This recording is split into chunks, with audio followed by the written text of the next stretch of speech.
ने दलाल छोड़ दिया कि भाई ट्रस्ट के एफडी तोड़वाओ और हमारी जेबें भरो। अच्छा, इन्होंने यहाँ पे बहुत बड़ा भ्रष्टाचार और अनियमितताएं फैला रखी। देखा जाए आप लेक्चरर हो, हाँ जी, प्रिंसिपल आप नहीं बन पाए, एक चपरासी प्रिंसिपल बन गया। बिल्कुल जी। अब सरकार हर साल इनको नोटिस भेजती है कि भाई अपने प्रिंसिपल को आप चेंज कर लो, ये क्वालिफाइड नहीं है। अच्छा, लेकिन ये फिर भी नहीं कर रहे। अब इसके पीछे क्या स्वार्थ हो सकता है? बोर्ड में भी है जो है वहां भी पैसे पहुंचाते हैं ये। तो ये सारी अनियमितताओं को लेकर यहाँ पे पिछले 1 साल से लगातार पंचायतें हो रही हैं। पंचायत में कोई भी ट्रस्टी, हमने बार बार बुलाने पर भी कोई भी ट्रस्टी नहीं आया। जब यहाँ कोई भी ट्रस्टी नहीं आया, फिर हमने पंचायत ने और स्टाफ मेंबर ने मिलकर ये फैसला लिया कि भाई अब हम बैठेंगे यहाँ धरने पर, और जब तक हमारी मांगे पूरी नहीं होंगी तब तक हम यहाँ से नहीं हटेंगे। और हमारी मांगे भी जायज है, कोई इसमें गलत नहीं है। हमारी मांगे ये है कि भाई एक तो जो भ्रष्ट प्रिंसिपल है इसको हटाया जाए, जिसकी वजह से हमारा पूरा कॉलेज खतरे में है। एक हमारी भ्रष्ट मैनेजमेंट को हटाकर यहाँ पे ईमानदार ट्रस्टीज को लिया जाए ताकि ये संस्था आगे चल सके। और तीसरा ये है कि जो भी हमारे टर्मिनेटेड स्टाफ मेंबर हैं इनको वापस लिया जाए मान सम्मान के साथ। जी, एक मैं बताना चाहूंगा। बोलो जी, आप बोलो। हमारा पीछे स्कूल है, दीनबंधु पब्लिक स्कूल, इसमें भी बहुत बड़ा भ्रष्टाचार हुआ है। नॉन अटेंडिंग बच्चों का एडमिशन ले लिया, लगभग 750 के करीब। सिंपल भाषा में बताइए, नॉन नॉन अटेंडिंग वो बच्चे होते हैं जिनका जो दाखिला तो यहाँ हो जाता है लेकिन वो स्कूल में नहीं आते। अच्छा, वो कहीं कोचिंग लेते हैं या लगभग वो पैसे वालों के बच्चे होते हैं। मतलब सिर्फ पैसा देके सर्टिफिकेट ले लो, सिर्फ एग्जाम देने आएंगे स्कूल के नाम से, बाकी एग्जाम भी कोई और ही दे देगा। नहीं, एग्जाम तो वो खुद देते हैं लेकिन सिर्फ वो अपनी कोचिंग बाहर लेते हैं। अच्छा, पढ़ाई बाहर करते हैं या नकली हाजिरी लगती रहती है। अच्छा, और इन्होंने सबसे बड़ा भ्रष्टाचार जो किया वो दिख रहा है। कैसे? इन्होंने दिखा रखी है प्रत्येक बच्चे से हमने 20,000 रुपए लिए, और वैसे स्कूल के बच्चे की फीस 28,000, जो स्कूल में आता है रेगुलर उसकी 28,000। कहीं भी आप पूछ लो, नॉन अटेंडिंग जो बच्चा होता है वो ज्यादा फीस देता है क्योंकि वो भाई इलीगल है, इसलिए वो ज्यादा फीस का रिस्क लेते हैं सभी। तो इन्होंने 50 से 60 हजार रुपए प्रति बच्चा जो है फीस ली और दिखा दी कागज में 20,000 रुपए। चलो एक बार आपने थोड़ा सा परिचय और दे दीजिए सर। मेरा नाम है अभिमन्यु छिकारा। हाँ जी, मैं इसमें कॉलेज में ही हूँ।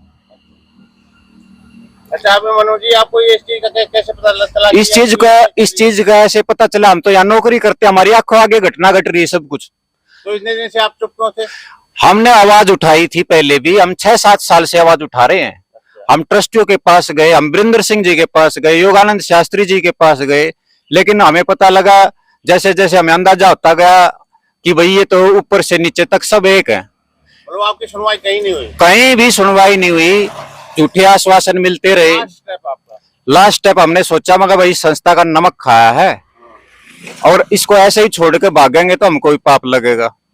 पता सबको है, अंदर जो स्टाफ है अभी नौकरी कर रहा है उनको भी पता है कि यहाँ गड़बड़ हो रही है, लेकिन कोई किसी की कुछ मजबूरी, किसी के जो है भाई अंदर इतनी हिम्मत नहीं होती कि वो सच बोल सके। तो धन्यवाद जी, अभिमन्यु जी। और कोई सा कुछ बोलना चाहेंगे? ये भाई साहब जी बोलेंगे कुछ?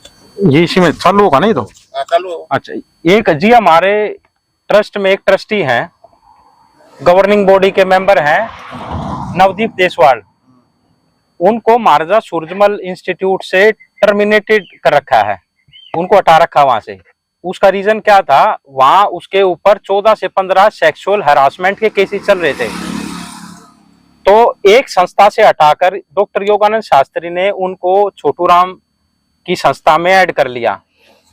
और जबकि संविधान का नियम यह है कि भाई हम किसी भी ट्रस्टी को अगर ऐड करते हैं तो वो साफ सुथरी छवि का आदमी होना चाहिए, और अंडरटेकिंग ली जाती है कि भाई तेरे ऊपर कोई केसेस तो नहीं चल रहे, कोई क्रिमिनल केसेस नहीं चल रहे, कोई सेक्सुअल हरासमेंट के केसेस नहीं चल रहे।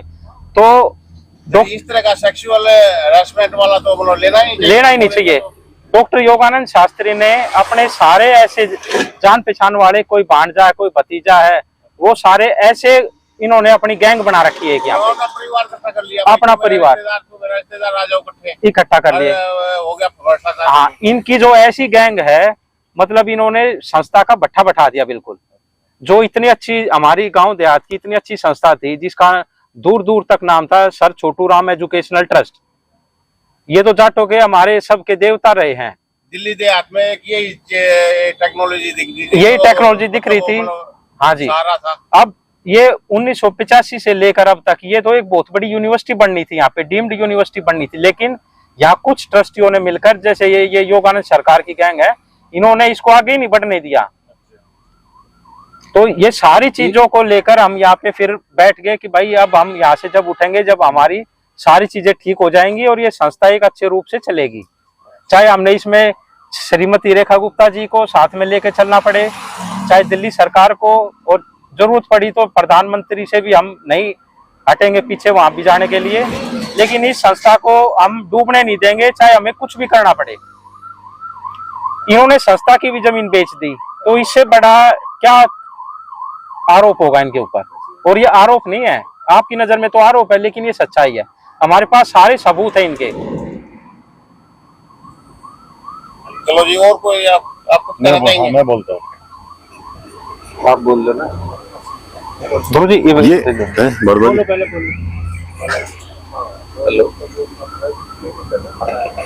बोलो जी। ये संस्था 40 साल से ज्यादा की पुरानी है, 85 में स्टार्ट हुई थी और इंटरव्यू चल रहा है। बहुत अच्छी तरह संस्था चल रही थी। यहाँ 600 बच्चों की इनटेक थी अभी पिछले 2-3 साल पहले तक। तो यहाँ एडमिशन 2018-19 तक पीक पे थे, 2000 प्लस एडमिशन होते थे और हमारे यहाँ तनख्वाह भी जो है 50 लाख से ज्यादा की पर मंथ सैलरी स्टाफ की जाती थी, 150 के लगभग स्टाफ था। तो उसके बाद 2019 से पहले 10 साल तक एक क्वालिफाइड प्रिंसिपल यहाँ थे, डीपी सांगवान। 20 साल का गवर्नमेंट का एक्सपीरियंस था, वहां से वो वॉलंटरी रिटायरमेंट लेके यहाँ उन्होंने काम किया।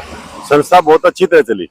लेकिन ये लैब असिस्टेंट लगा था जो प्रिंसिपल है, हमारे से जूनियर है, ठीक है, मेरे से 1.5 साल जूनियर है, मेरे से कम तनख्वाह पे था इसको, लेकिन मैनेजमेंट ने इसको प्रमोट करके बना दिया।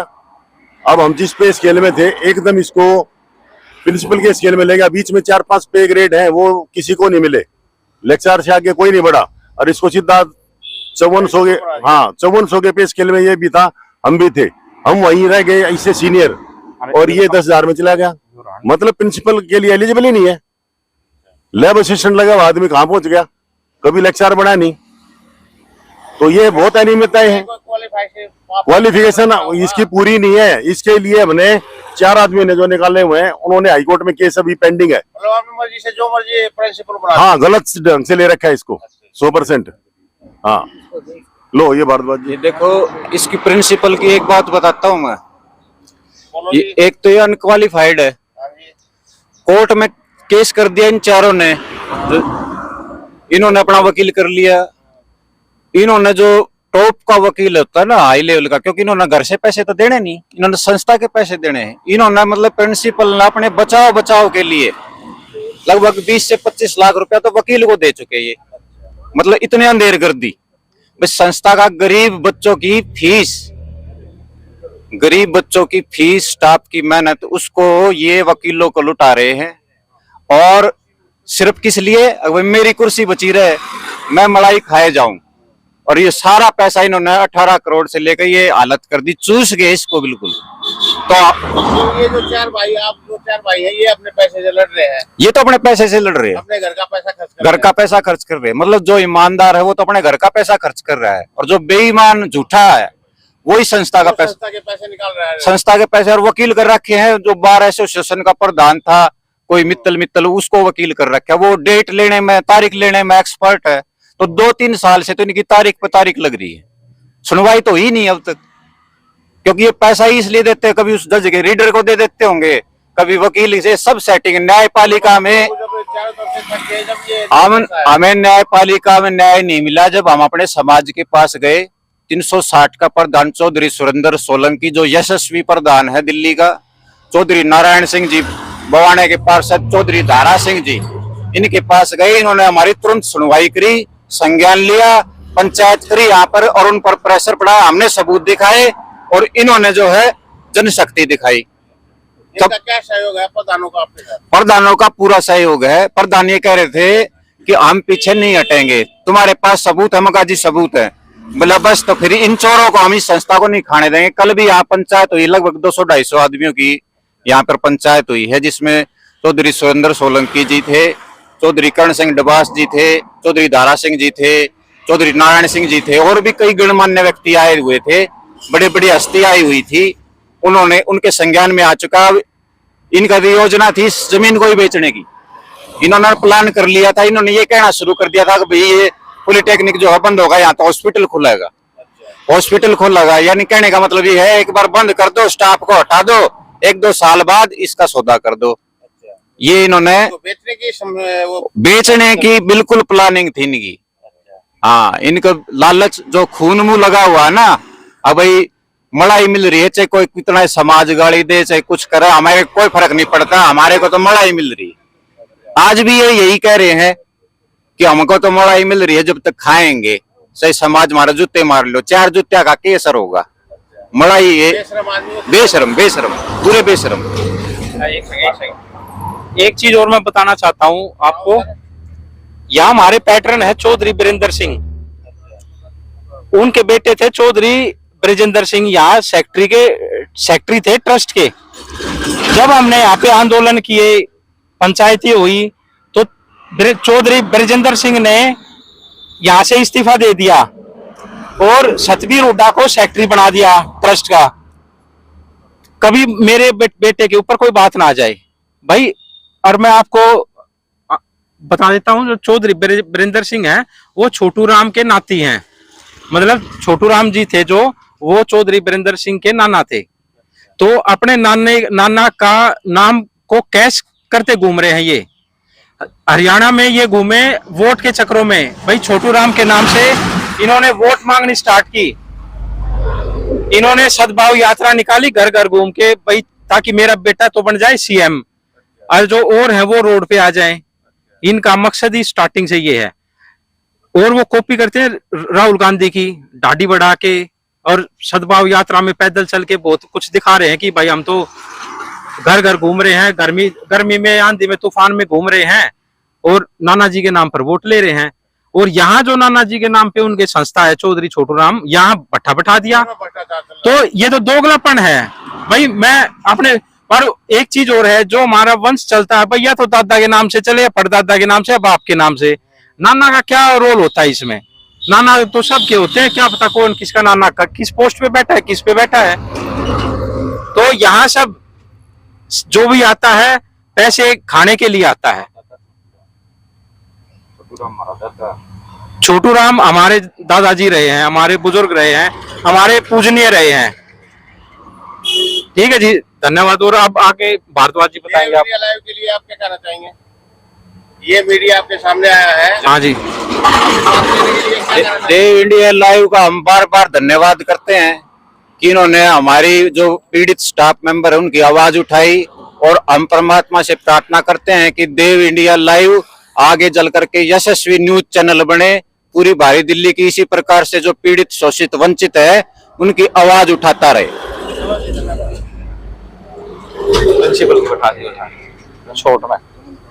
जैसा कि अभी नमस्कार जी। नमस्कार जी, बताइए अपना। मेरा नाम संजय भारद्वाज है और मैं यहाँ लेक्चरर की पोस्ट पर काम करता था।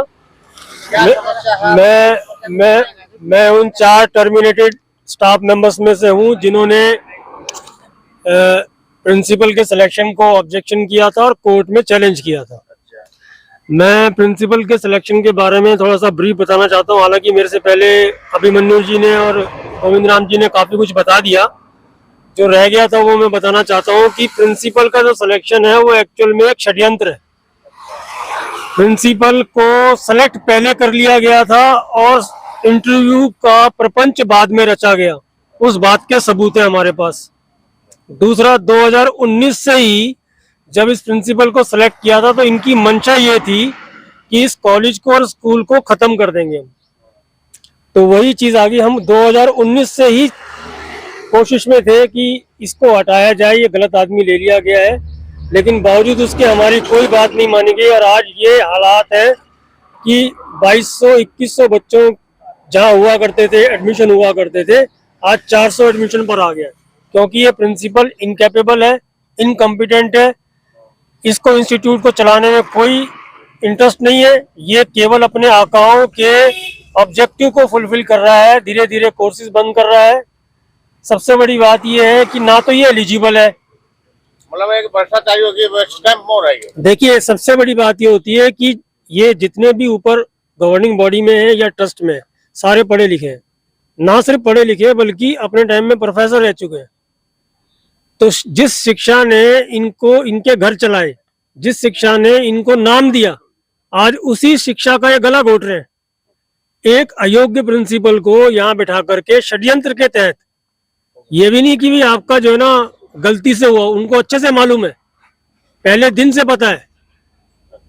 दुनिया को दिखाने के लिए इन्होंने सिलेक्शन प्रोसेस चालू किया, लेकिन हमारे पास सबूत है कि उसका सिलेक्शन प्रोसेस चालू करने से पहले ही उसको सिलेक्ट कर लिया गया था। मतलब मैं यहाँ पे ये कहना चाहूंगा, जो भ्रष्टाचार टीम है उन्होंने अपनी रबड़ स्टैम्प बना के इसको यहाँ पे रख दिया। बिल्कुल रबड़ स्टैम्प भी है। सबसे बड़ी बात ये कि षड्यंत्र के तहत हुआ हुआ है, यानी कि ये ऐसा नहीं था कि ये सब एक्सीडेंटली हुआ है, नहीं, प्री प्लानिंग थी। उन सारी चीजों के सबूत है हमारे पास में। और इसके साथ में बोर्ड ऑफ टेक्निकल एजुकेशन भी मिली भगत लगती है, क्योंकि जो सिलेक्शन प्रोसेस में जो एक्सपर्ट आए थे वो बोर्ड से थे, उनके सामने सबकी फाइलें खुली हुई थी। एक चीज और पूछना चाहूंगा सर, आपने जैसे ये भाई जी बोल रहे थे कि ये मतलब पैसा लेके सिर्फ सर्टिफिकेट के लिए, वो स्कूल की बात है, इसमें भी ऐसा होता है? नहीं इसमें ऐसा नहीं होता, वो स्कूल में, लेकिन उसका सजा मिल गई ना, सीबीएसई ने उसको डिसएफिलिएट कर दिया, स्कूल बंद कर दिया। चलो धन्यवाद सर। ठीक है, थैंक यू।